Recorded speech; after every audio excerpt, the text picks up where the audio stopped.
Welcome back to the Keeping the Dream Alive podcast. Today I have the opportunity to sit down with Joe Pierce of Starfish Holdings. Thank you so much for joining me today. Thank you for having me. I appreciate it. So today we're talking about artificial intelligence or AI.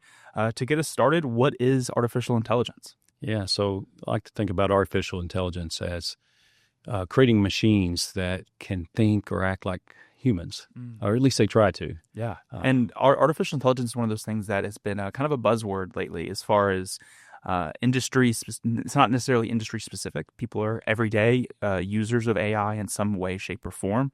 And so I think this conversation is going to be kind of an interesting conversation to kind of educate on what it is, but also kind of maybe some of the ways in which Starfish and Torch think about AI. Sure. How does AI kind of differ from machine learning and deep learning? Yeah, and first of all, AI has been around since the 1950s. It's just more recently in the last few years that it's gained the momentum and attention, especially in the generative tools that we have available to us today. But, some of the differences, I guess AI, think about that as the big picture, right? About creating that intelligent computing platform, where machine learning is the ability for machines to be able to learn and improve from the data that they've been trained on.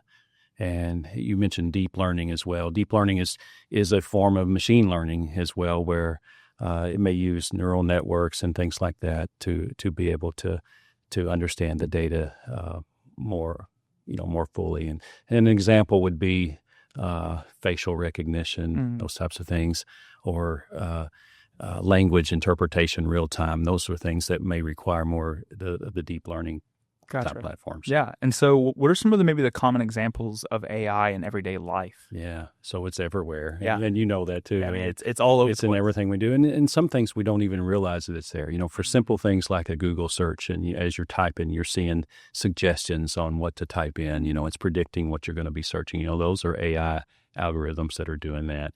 It's in everything that you use on your phone, whether it's from the facial recognition to log in or from the maps apps that you use, and the turn-by-turn directions or rerouting, and even Netflix for suggestions on things based on your previous things that you've watched. So it's in everything that we're doing, and it's only continuing to be more profound. And so what's interesting is with artificial intelligence being around for so long, but now it's kind of becoming more mainstream. Why do you think that is? Like, is it? I mean, obviously, there's more companies that are spending money to make it more mainstream. But what do you think was maybe the shift that's now become more of the everyday consumer? Because companies have been using it internally to do things, but now we're seeing the average consumer, the parent on the way to pick up their kids from school using it to, help with their child's homework. And when they get home, like there's all these different cases it's being used now. Why do you think that shift has happened? I think it was the addition of the GPT tools specifically. Not any one specific, but, compared to like the traditional Google searches that we've had in the past, where you type something in and then you get the results and then you have to figure out which rabbit hole am I going to go down, right?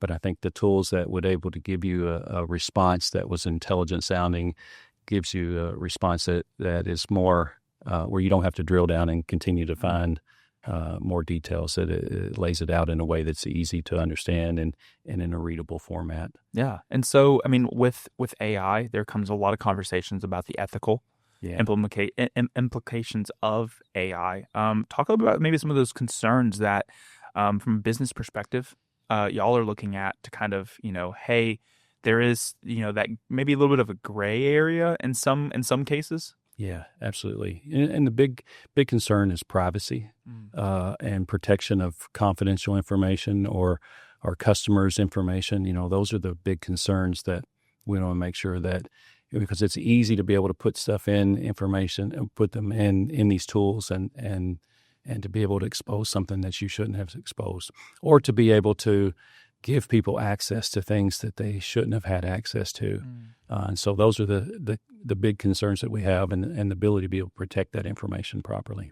So it's interesting to kind of see how these models are getting continuously updated. I mean, as we've sat here this week, there's plenty of these companies out there that are building AI models that are continuing to add new features to it. But a big concern is how AI is going to affect jobs and employment moving forward.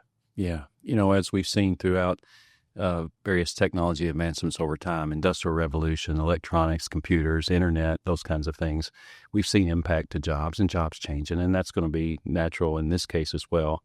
One of the things we do as a company is we want to make sure that we're training our people, we're giving them opportunities to learn new things. Obviously, AI is going to be an impact on productivity and reducing redundant types of tasks. And so naturally jobs will be changing, but we're a people first company. We want to make sure that we're watching out for our people. It's not about reducing the number of people. It's about being able to do more with the people that we have and to be able to increase our capabilities for our customers as well as, our operations internally, making things more efficient. So it's lots of gains to be made without reducing people. Yeah, and it's interesting because I think there's, as AI continues just to be it's the main topic of discussion happening right now in schools and education and kind of moving forward. So as the new workforce starts to come up, these AI softwares and kind of the use of AI in jobs is going to be more prevalent.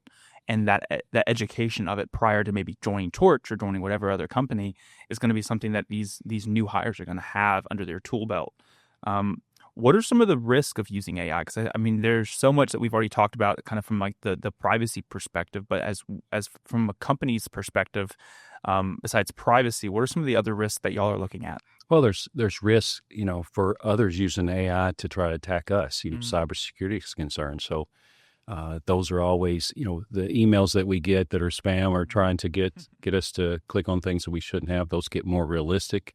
They can be, like they're coming from our executive team, so those things are a lot more prevalent now than what they used to be. It's easier to generate those things, and where they look, their grammar is perfect, and they don't look like they're, fake. So, yeah. So those are concerns. The risks too, as I mentioned, the data privacy stuff, but potentially our employees misusing those and not realizing that they're putting information in, and they don't know where that data is going, where it's being stored, what it's being trained, in models where that could be available to be discovered by others outside of our organization. So the protection of that information is very important, and that's probably the largest risk that we have. Yeah, I mean, it's incredible because for a long time in history, companies are always facing that risk of someone opening up an email internally that then makes a data breach, and now it's just getting even tougher for security purposes for companies and organizations just to really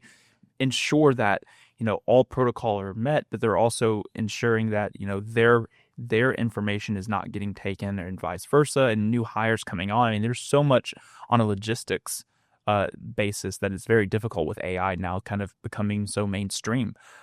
Why does Starfish Holdings and the family of companies care about AI?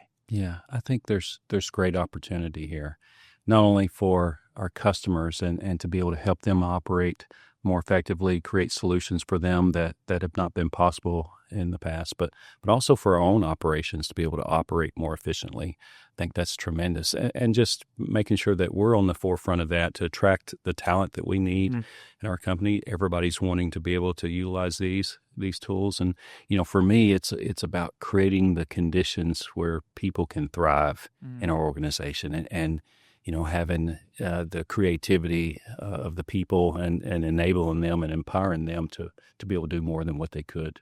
Yeah, and it's incredible. I think AI is something that anybody listening is probably using on a day-to-day basis, either with work or on their free time. And so it's incredible to kind of have this conversation with you and kind of outline what it is and how you're looking at it from a company's perspective, and then kind of moving forward. Because I think, like you said, there's going to be so many opportunities that as Torch and Starfish are looking ahead, finding ways to kind of be the first adopter into new and unique uses of AI to further the advancements of the work y'all are already doing. Yeah. I feel like we're probably gonna have to have a podcast again at some point down the road, because it's going to change and we're going to have new conversations to have. But I appreciate you being here today. I think anything that we've talked about will be in the episode notes if you want to find links to stuff like that. But I appreciate you taking the time. Thank you very much. Very exciting time to be here.